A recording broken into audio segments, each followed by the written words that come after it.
Quick shout out to today's sponsor, Katana.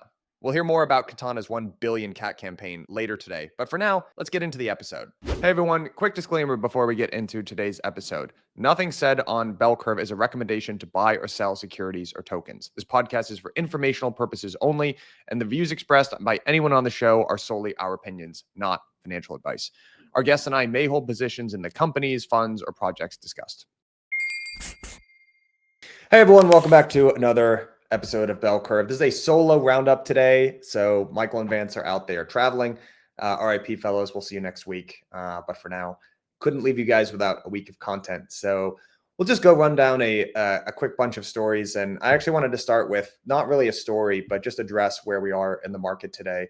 And I think this was summed up really well. This is a tweet from Quinn Thompson, one of the co-hosts on Forward Guidance, the Blockworks podcast, but he tweeted out, anyone want to run the math on what percentage of negative 30 to 40% open interest crypto liquidation events was it a good idea to get bearish after it happened? And someone put together these charts, which are awesome, which is Bitcoin open interest with drop events, Bitcoin price at open interest drop events, the distribution of forward returns after open interest drops, and the average forward returns after open interest drops. This is great because he does it after 10, 30, 90 and 120 days. And the average after 10 days is 3.4%. After 30 days, it's 8.4%, 90 days, 25.9%, and 120 days, 33.8%. And, I'm sharing this because we're at this moment where everyone, I think, was very bulled up before that massive $19 billion open interest drop that wiped out a huge amount of market cap over the last week or so.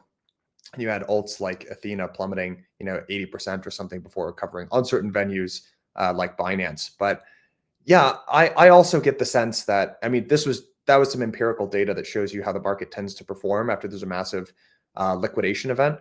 And historically, this was, it generally performs pretty well after one of those.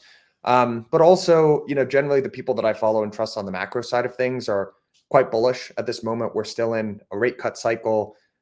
I think that actually on the macro side of things, what seems to be driving the market here is AI CapEx.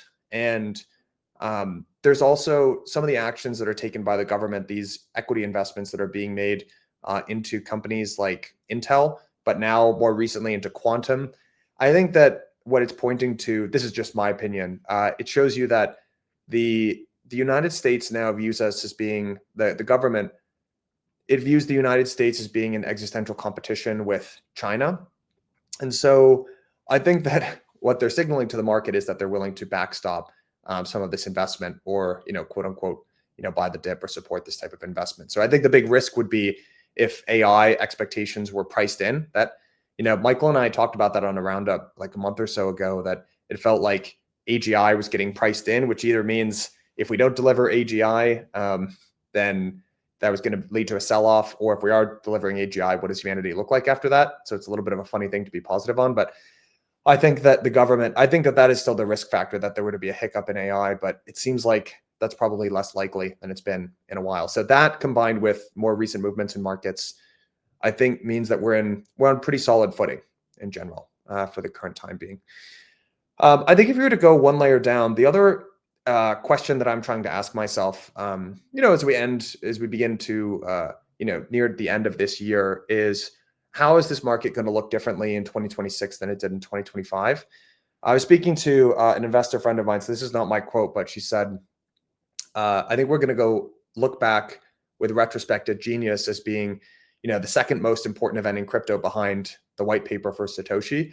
And I really agree with her. I think that we haven't fully, we talked about it on this podcast before. Everyone in crypto likes to quote Treasury Secretary Scott Bessent when he describes, some between $3 and $4 trillion of stablecoins being issued on chain by the end of the decade. But I don't think that people have fully grokked just how important and impactful that is going to be, because once you have a portion of your stack, which is a very important part of your stack, treasury, payments, that type of thing on a blockchain, it really ends up kind of Trojan horsing a lot of other activity. Because if you've already committed to holding dollars on blockchain rails, kind of like, well, now this is so much more convenient. Why wouldn't I do a whole bunch of other stuff as well?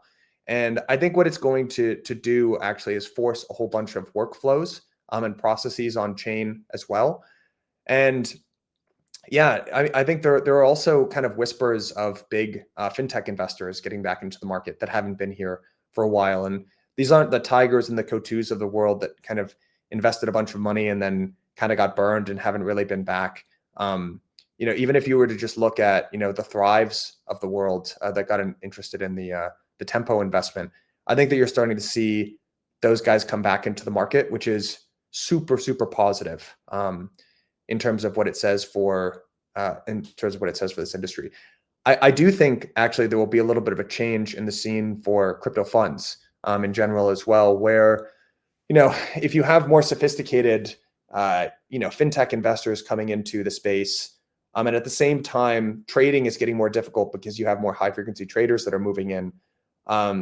It's already been a pretty tough year for the liquid funds of the world, but I think it's going to kind of get even tougher from here on out because you're probably the edge on especially short-term, time horizon trading is going to continue to evaporate. And so that really leaves the investment style of helping to scale companies. And a lot of funds, I think, in crypto currently aren't necessarily set up to do that. Or you have to find a different way to trade liquids. One obvious edge there would be duration, the willingness to hold, liquids on your book for a longer period of time. Which historically hasn't worked, but I think there might be reasons to believe that could change soon. And one factor that I've been thinking about is the idea of there being barriers to entry. And historically, barriers to entry have been famously low in crypto. So the beauty of crypto is that with a very limited team and budget, you could spin up, a token, a financial product, and compete with incumbents very quickly. The downside of that is because the space is very open source, because people are willing to accept tokens as payment, because these tokens can get insane valuations very quickly, is that the barrier to entry is so low that capital, but also human capital, doesn't congregate, right? It's very difficult to company build when, Joe Schmo, who just has an idea, launches a token's worth $1 billion and starts handing out massive pay packages. It's very difficult to, bunch human capital and actually solve big problems in that type of environment. But that's beginning to change. One, because people are less willing to buy vaporware than they have been in the past.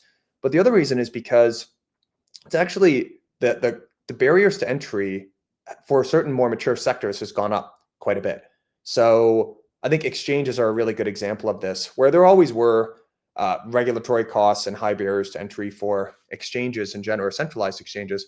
But even on decentralized exchanges, it used to be relatively low. And you could spin up a DEX. There are auditing costs and all of the costs that exist with spinning up any sort of protocol, but it's still pretty manageable. And you could attract a decent amount of volume. You could just wall off US users and try to compete for the international market. And over the last couple of years, that was a pretty good strategy. You had the hyperliquids of the world that pursued that. On the prediction market side, that's what Polymarket did. But now that the US market is open for business and everyone's really excited about it, you have Asian exchanges or offshore exchanges that are moving into the US market. Polymarket and Kalshi are both regulated and can now US users can use them. And so I think that old playbook of start really cheap, go the unregulated route, get a bunch of volume and fees, and then try to leverage that position to try to become regulated, I just don't think that's going to work anymore. I think US regulation is more table stakes. And then I think for other categories, like more mature categories like L1s, same thing, right? You could famously just spin up a token. It's much more difficult than this, but make some tweak to a consensus mechanism, attract a bunch of validators, spin up a token, pay the validators with that token. And hopefully the token went up a lot and you could use that as a currency to attract new developers. That's much harder than it used to be because you have increasingly costs like you have to pay external oracles, you have to pay the ether scans of the world. There's just a lot more infrastructure costs that you have to manage. Andre Cronje did a long tweet on this, I think a couple of months back now. But anyway, you need to raise a significant amount of money at a time when investors are probably less interested in funding those ideas than they have been in the past. And same thing with borrow lend protocols as well. So now suddenly, from on the one hand, you could look at that and say, oh, that sucks. Startups can't compete. I would say that there's a happy medium where barriers to entry are not so high that incumbents can do whatever they want, but they're not so low that anyone can spin up $1 billion token and attract a bunch of talent and then it goes bust in a year. I think we're approaching this efficient frontier, which is actually quite good for value creation in these more mature categories. And I think the implication of that is that these winners should tend to compound quite a bit. And I think the categories that are particularly interesting here are exchange tokens, and there are some publicly traded stock like Hood or Coin, but also assets like BNB. And by the way, Trump pardoned CZ. That was a headline that came across today.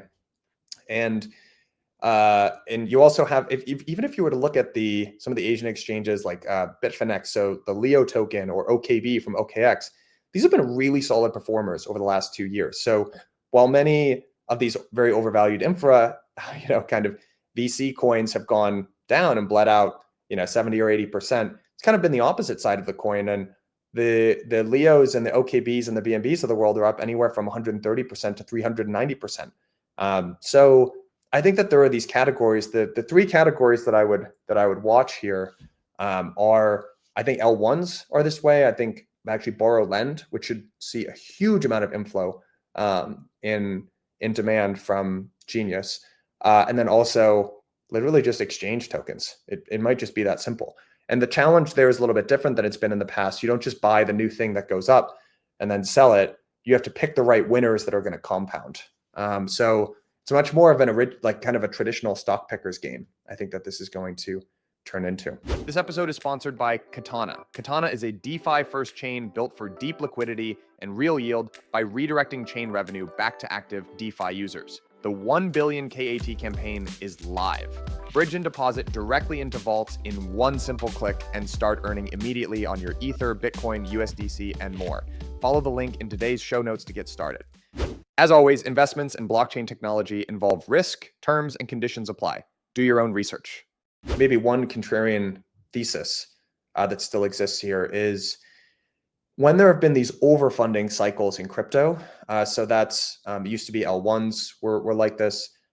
Infrastructure, it used to be off-chain infrastructure like custodians. There was this massive wave of custodians that got sky-high valuations. They tried to do prime brokerage. Some of them kind of succeeded.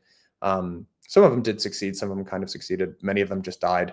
And then on-chain infrastructure. So all of these, MEV protocols and stuff like that.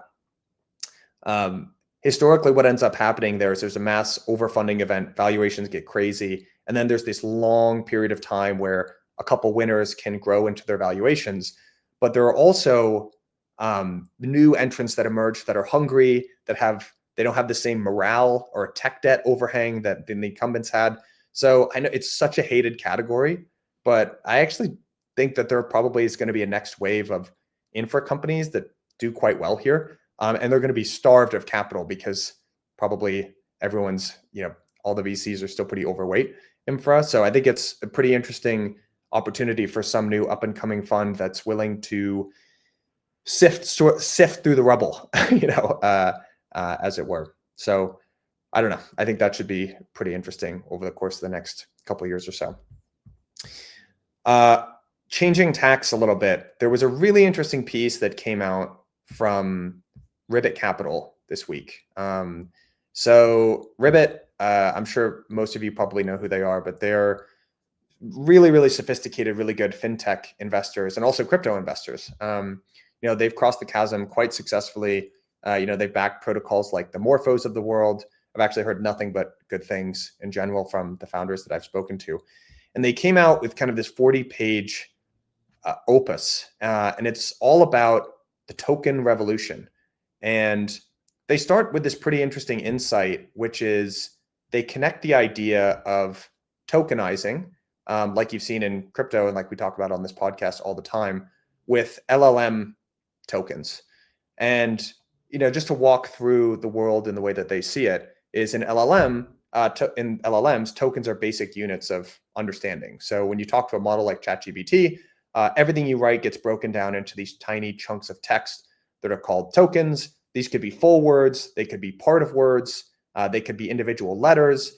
But the model doesn't actually see sentences. It sees these long strings of tokens, and then it learns patterns between those tokens to predict the next word. So tokens are how machines make sense of the world's text. They're kind of the language of machine understanding. In the real world, tokenization is kind of doing that same thing, but for everything else. So it turns these very messy, off-world or off-chain things, like human things that are kind of analog today, like money or identity or contracts or ownership, into these discrete digital objects that computers can process and they can reason about. So in other words, tokenizing the world means turning a house deed into a blockchain token or whatever. And tokens are how machines make sense of the world itself. So the connection in between these two ideas and what Ribbit is pointing out is that it's the same concept, it's just seen from different angles. So LLMs think in terms of tokens, of little packets of meaning. And when you tokenize everything, machines will have more real world tokens to think with.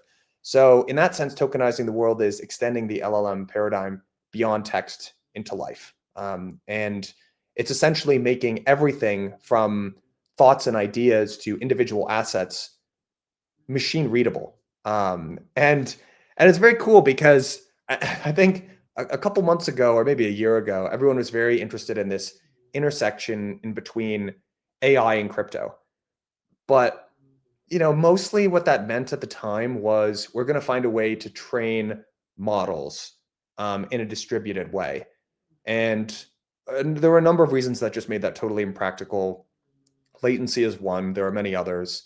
I think there was a kind of a next generation, which is still going strong, which is the attempt to bring inference on chain. I'm still a big believer in that, by the way. I think if you can put inference on chain, you can update workflows for protocols in a much quicker way than they've done in the past, and I think that's pretty cool.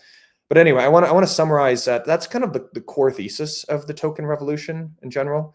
But they have this concept of token factories, which is core to the piece. And these token factories, their idea is that eventually every single company is going to soon supply, build, or manage tokens.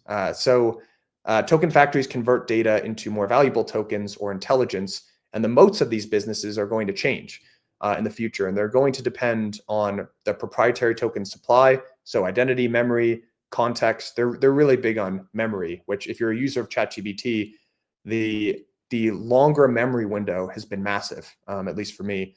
Trusted user relationships and compounding trust flywheels that reinforce data and personalization. And they make this interesting, they spend a lot of time talking about why now, why are they so interested in this? And a lot of it has to do with cost. So the cost of inference has gone down, like they say 1,000x in the last 3 years or so.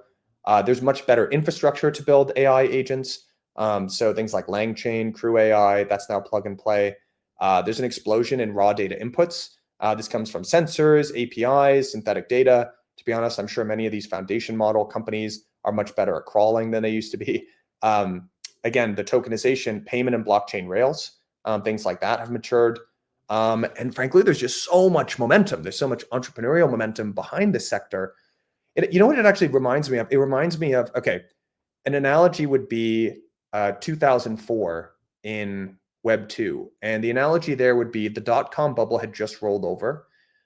There was a lot of, and so you were going through a sense of just disillusionment, which admittedly you aren't right now in AI at least. But at that period of time, you're going through a sense of disillusionment at the same time where you had an enormous amount more bandwidth, right? Because all of those telcos had invested in laying massive cable to support what they thought were going to be these big internet use cases. So you had disillusionment, but you also had way more bandwidth and infrastructure, and a lot of key problems had actually been solved. And that laid the groundwork for the next big wave of companies to get built, like the Ubers of the world, et cetera. And I think we're actually at that same moment in crypto, where, again, a lot of the infrastructure problems have been solved. We have way more availability around block space than we've had in the past. The regulatory hurdles have been cleared, et cetera. But they actually see the same moment happening in AI, and it has to do with cost reduction and the reduction of key frictions, like the ability to easily build AI agents.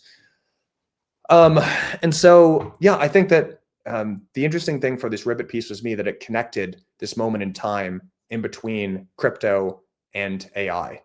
And they had a couple of key ideas. So their key ideas, strong beliefs, loosely held. They broke it into different categories. So one was sourcing tokens, which is how we feed the machines. So tokenizers is killer apps. So if you use something like Granola or something like that, note taking and data ingestions, which would, the analogy would be basically there's an intern, but instead of you taking notes, the intern is taking notes and they get to build a patient, things like that. You also have the next big idea is proprietary token suppliers. So firms that control identity, context, access, and memory. This would be like a Stripe, a Plaid, or a Persona. And I actually want to take a moment here because Stripe, at the same time that they're kind of talking about this, Stripe as being a supplier of tokens, is also the same time that Stripe is moving into the world of crypto. So Ribbit thinks that the next Stripes or Plaids of the world will be the ones who own the keys to our digital identity.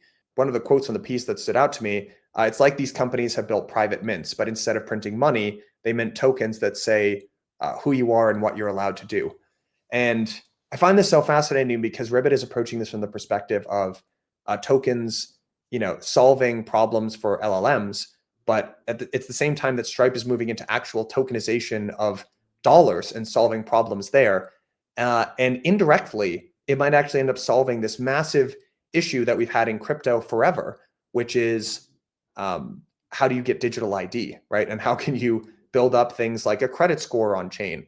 And so I think that we're not far away. I know people are reticent about the Stripes of the world coming in, and I think some of these corpo chains might not do super well. But one benefit of the groundwork being laid on some of these core issues is it will build the building blocks, or it will create the building blocks that people can use to build massive companies after this.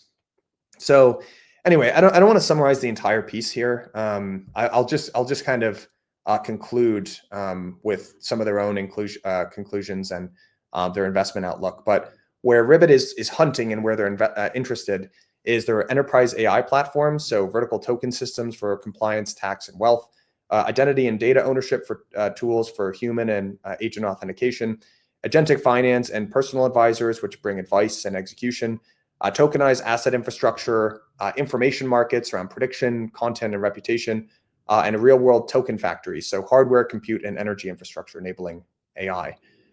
And generally, I really like this piece because one, it helped me understand. It provided this kind of very neat framework which encompasses why AI and crypto are super interesting and also how they're related. And also, I would just respond to, I think there's so much doomerism and gloom in the world that it was really great to read a piece which made me think quite a bit, like more than I have about anything in a little while, but was also so optimistic about the future and what's happening. So yeah, I'll link it in the show notes, but yeah, this was a really excellent piece. Shout out to today's sponsor, Katana. Katana is a DeFi first chain built for deep liquidity and high yield. No empty emissions, just real yield and sequencer fees routed back to DeFi users. Incubated by Polygon Labs and GSR, Katana is launching with notable ecosystem of primitives, assets, and partners like Morpho, Chainlink, and more. Katana's 1 billion KAT campaign is live. Bridge and deposit directly into Vault in one simple click and start earning immediately on your Ether, Bitcoin, USDC, and more. Follow the link in today's show notes to get started. As always, investments in blockchain technology involve risk, terms, and conditions apply. Do your own research. Okay. Last story that we can cover, I thought was pretty interesting, was there was an acquisition. Coinbase acquired Echo. So this is Kobe's platform for investment platform, which is crowdfunding, but it's also Sonar, which is their ICO platform as well. So Kobe's been building this for the last 2 years or so. The acquisition was for $375 million. Coinbase also, importantly for listeners of this show, not to advertise another podcast here, but they bought and burned the up-only NFT. So the up-only NFT that cost $25 million. So Ledger is having an extremely good day. Shout out Ledger, who's the real winner here. But They burned it. So that also means that Kobe and Ledger have to produce, I think it's 12 more episodes of Up Only, or maybe it's 8. But yeah, so if you were a fan of Up Only back in 2021, 2022 timeframe, then that's really exciting for you. The reason that I think this is interesting is Echo and Sonar are launch pads, and we've seen an enormous amount of we've kind of seen the launch pads duking it out in the Solana ecosystem. So famously, Pump Fun, is an example of that. But Radium also launched their own launch pad. We've seen a little bit of it in the Ethereum ecosystem. So Zora is I really consider a launch pad, albeit for creator coins. But I think there's a natural connection in between exchanges and launch pads. And where people used to debate about this was it was a risk for Radium that eventually ended up materializing, which was Pump Fun is the launch pad, but they have the relationship with the user. So if they were to ever to launch their own exchange, which they eventually did in the form of Pump Swap, then they could actually eat a lot of the volume that they were sending to Radium. Now, Radium responded and it moved further up the stack with their own launch lab. But yeah, they've been kind of duking it out there. But I think it was what that showed you is I'm sure many exchanges, and now this kind of proves it, they were thinking, maybe there's some natural synergies here. And the question is that at least I was asking myself is, will it be easier for the launch pads to go down the stack and launch their own exchange, or for the exchanges to go up and to create their own launch pads? And funnily enough, when the debate around Radium versus Pump was going on, it felt like it would be easier to move down the stack because so many people had this relationship with Pump Fun, and that's where you went to launch tokens and be in the trenches and do a bunch of silly stuff. But I think that, and MetaDAO is also a part of this story, it at least seems like that era of trenching and meme coins is changing. I would argue for the better if it were to permanently change, but either way, it seems likely that we're moving away. It seems likely that we're moving away from that. And it sounds like probably the ICOs of the future might end up being a return to how we originally conceived of ICOs, which was instead of going to venture capitalists for VC, you can raise capital permissionlessly online. And incidentally, I think Meta is pretty interesting because it provides at least a huge piece that was missing from those tokens, which was, or those ICOs at the time, which was investor rights. So that didn't exist. But anyway, getting back to the relationship here between exchanges and launch pads, it feels outside of that narrow context of Radium versus Pump Fun. It feels like the exchanges, the big exchanges like the Coinbases and the Binances of the world, are the ones that have much more leverage here. Because let's say in this new model of ICOs, okay, I'm actually I'm a founder. I've got an idea for a business. I initially want to ICO here, but then what I would like to do is I would like my token to trade on exchanges. Right now, if I'm a good founder worth my salt, I want to be trading on Coinbase and Binance and OKX or whatever. And so the advantage that I at least see from the Launchpad perspective is, okay, if I have the original, what my real advantage is probably not the traders, it's the issuers. And what I'd like to do is the scalable business model around exchanges is you want to be the dominant pair for, or you want to be the dominant venue for a pair that gets a lot of volume, and you can charge a lot of fees for that. And so if I were one of these early launch pads, I'd be hoping, hey, if I can get to the issuer first and build a relationship, maybe my exchange has that much of a better shot of being the dominant trading pair of the next Hyperliquid or something like that. It just seems unlikely to me that, let's say Pump Fund was successful here and they get every next big Hyperliquid, style or, scale coin.